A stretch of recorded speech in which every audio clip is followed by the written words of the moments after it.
Yang saya foto itu 3 orang itu berikut, ada tiangnya juga kena ya ke foto. Yang saya ingat sekali, tiangnya kena, terus motornya ada, ininya juga ada, korbannya itu ada di situ di foto itu. Itu korbannya itu laki-laki dan perempuan atau laki-laki dan perempuan? Laki-laki dan perempuan.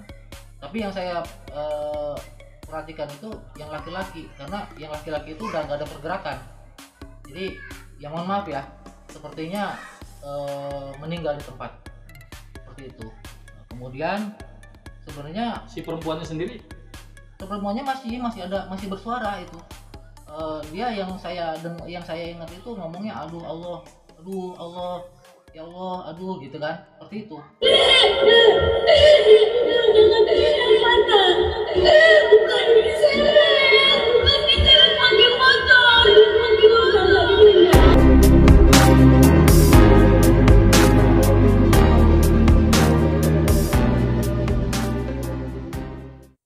Halo, selamat datang di Sasena Explore.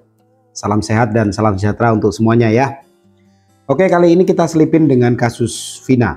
Sepertinya kasus Vina ini akan segera tuntas ya, kita harap begitu.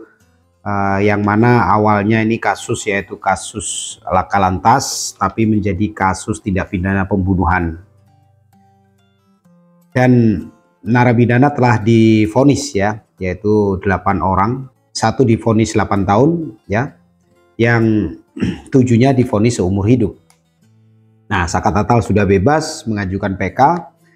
Demikian juga ke 7 narapidana ini juga sedang melakukan PK. Sidangnya telah berlangsung beberapa kali ya. Kalian bisa cek di TV-TV online, di mana di situ masih terjadi persidangan-persidangan tentang peninjauan kembali.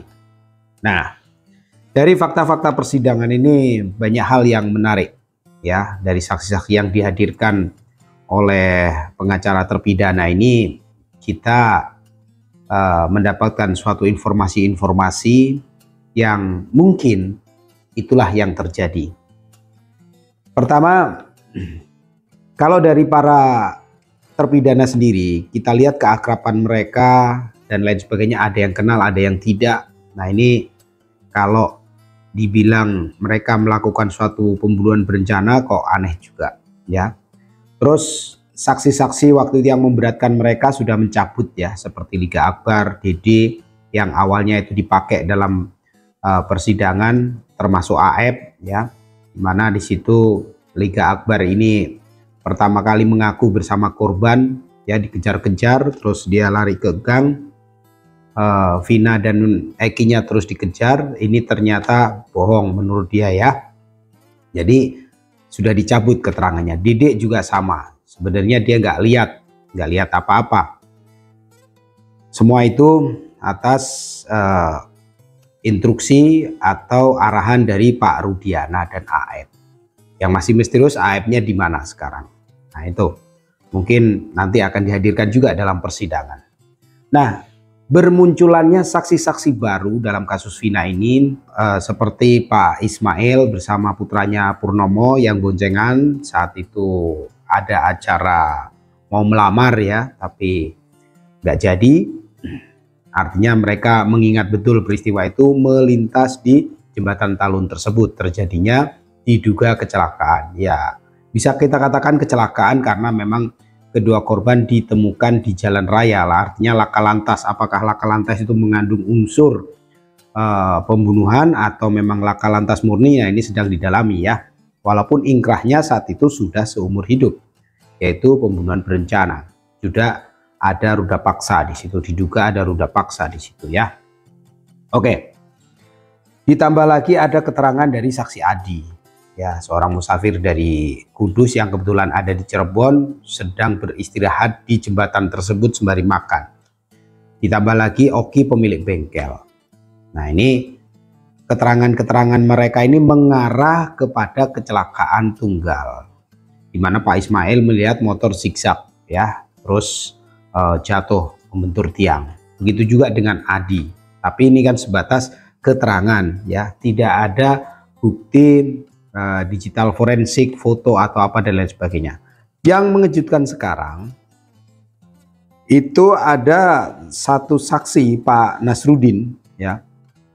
Ini kalau memang benar bisa memperkuat keterangan Adi Ismail Purnomo Oki. Karena selain dia bersaksi bahwa malam itu juga melihat motor yang zigzag, terus jatuh menghantam tiang, dia sempat memfoto, bukan saat kecelakaannya, tapi sempat memfoto keadaan yang ada di sana. Termasuk foto yang diduga Adi, ya. Nah, ini kalau benar, itu akan memperkuat bahwa orang-orang yang bersaksi malam itu ada di situ, itu akan klop. Oh ya, ada fotonya Pak Adi umpamanya, ada Ismail, ada Oki, ada siapa lagi di situ. Artinya Adi dan rekan-rekan ini tidak mengarang bahwa malam itu memang mereka ada di sana. Sebelum kita ke Pak Nasruddin, ya, kalau kita simak juga keterangan Widi dan Mega, saya menilai anak-anak ini jujur ya, polos apa adanya tanpa rekayasa, begitu lancar, begitu konsisten. Bahwa jam 10 ya, 10 malam lewat 10 kurang lebih, itu Vina masih sempat telepon. Dia dengar sendiri suaranya Vina seperti orang yang lagi naik motor, ya, mengajak Widi untuk diajak main kalau mau dijemput, kan itu. Tapi Widinya membalas enggak, ya. Terus juga jam 10 lewat 14 juga masih sempat mengirim SMS yang mana ajakan untuk main, tetap tidak mau Widinya. Ini kalau kita nilai saksi Widi ini sama Mega ini saling melengkapi, ya. Tidak ada kontroversi di antara mereka. Artinya bisa kita artikan keterangan mereka adalah benar. Apa intinya di sini? Bahwa jam 22:14 diduga pasti Vina masih baik-baik saja. Oke. Nah, karena ini bertentangan dengan fakta persidangan yang lama bahwa korban sudah dinyatakan meninggal jam 22.00. Padahal di WA atau telepon itu sudah jam 22 lebih. Itu pertama intinya, ya. Nah, sekarang kembali ke Pak Nasruddin. Dia mengatakan bahwa teleponnya itu pertama kali dikasihkan ke Bu Titin, ya, pengecaranya Sudirman Sakatatal, ya. Itu ternyata isinya sudah kosong, hanya ada 3 foto. Tapi Pak Nasruddin ini terkekeh bahwa saat itu di HP yang pertama file-filenya sudah dipindah ke HP yang satunya, ya, yang ada di Cianjur. Dicarilah ke sana karena Bu Titin juga percaya, ya, dengan keterangan Pak Nasruddin ini. Feelingnya mengatakan orang ini jujur. Mereka berangkat ke Cianjur dan alhamdulillahnya HP yang dimaksud, HP kedua yang katanya untuk memindahkan file itu ketemu. Nah, tinggal ini masih dalam proses ekstraksi atau menggali ulang. Mudah-mudahan masih ada, ya. Tapi saran saya lewat komentar YouTube-nya Bu Titin, kalaulah ada memory card eksternalnya, ini bisa dilihat lewat laptop ataupun lewat HP lain.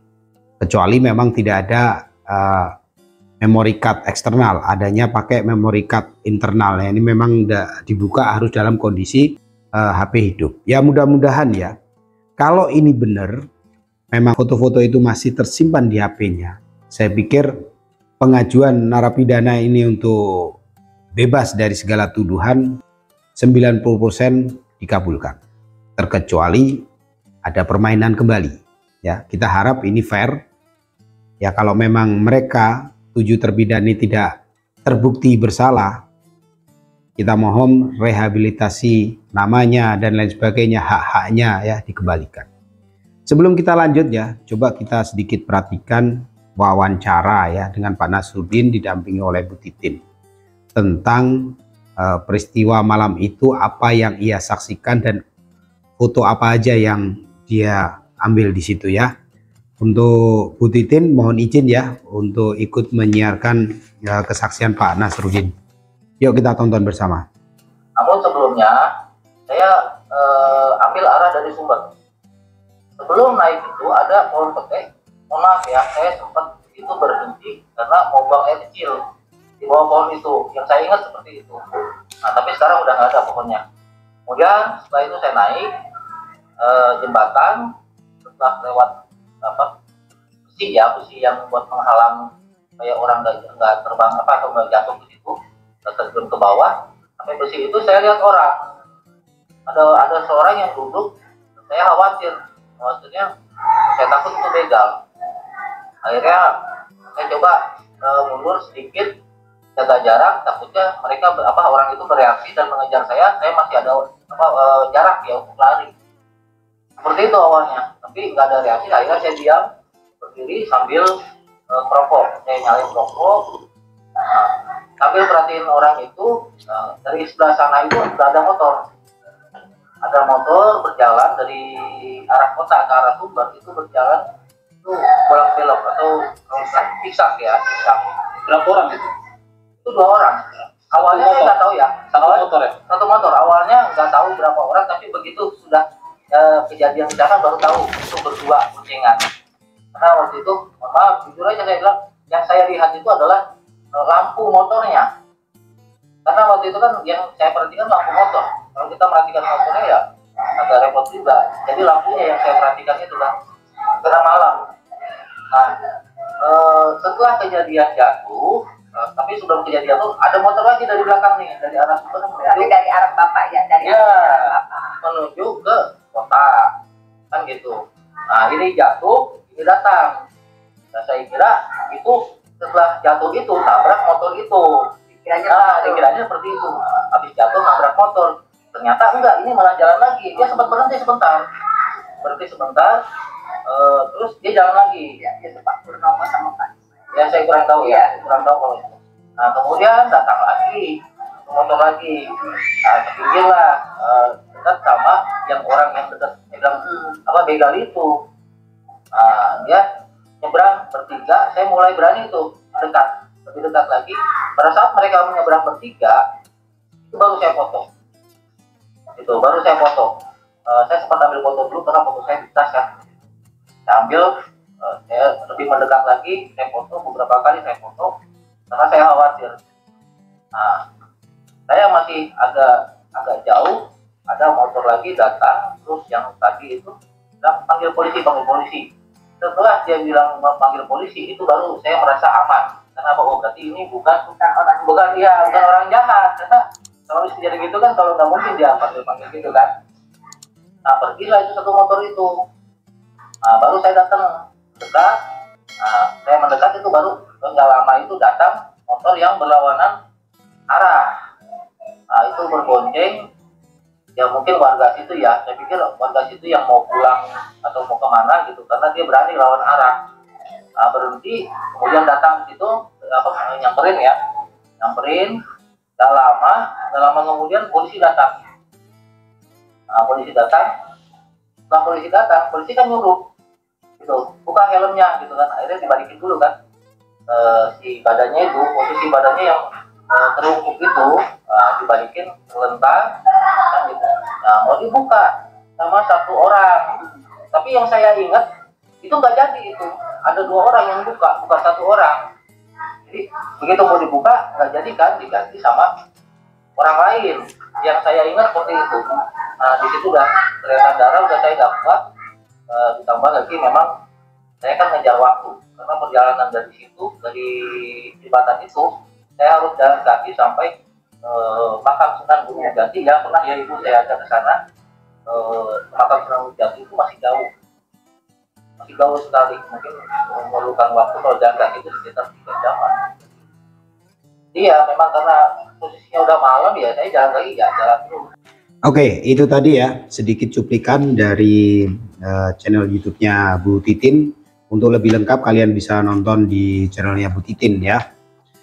Jadi pada intinya Pak Nasruddin ini itu akan ada cara ya ke Sunan Gunung Jati, ya ikut pengajian atau mungkin ikut tahlilan ya. Nah di sana dia ini melihat sosok seseorang yang masih duduk di situ. Kemungkinan itu Pak Adi. Dia takut dikiranya begal karena di sana saat itu terkenal banyak pembegalan di situ.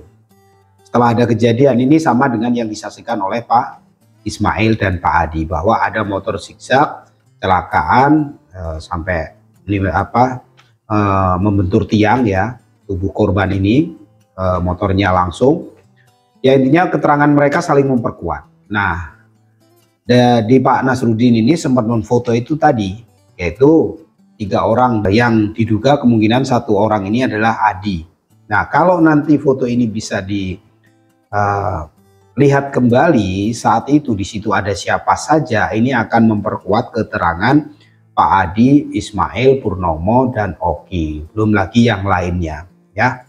Nah, mudah-mudahan ini bisa segera ekstraksi HP-nya keluar, bisa untuk kesaksian ke sidang-sidang berikutnya, dan kita harap kasus Vina ini segera selesai. Ya, kalau memang ini kecelakaan tunggal, ya segera dibebaskan para narapidana dan kembalikan nama baiknya serta hak-haknya.